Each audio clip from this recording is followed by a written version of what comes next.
Kadami-daming lukan, guys. Ayan. Bili na po kayo. Lukan.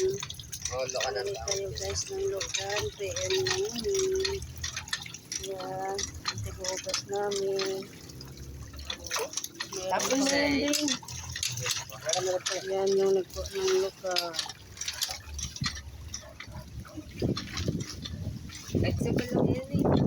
Ayan. Tapos na yan para ito bababaran mo. Para makasuka. Dalawang baksa. Yan. Oo. Kasi ito papalitan ng bagong tubig. Teka, para bumuka.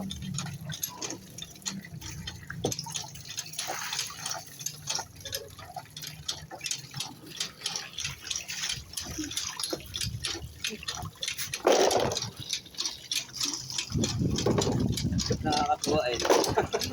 Okay na yan, Deng. Lalagyan lang yan ng tubig.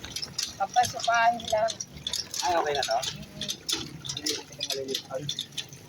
O, yung maliliit, masarap yan eh.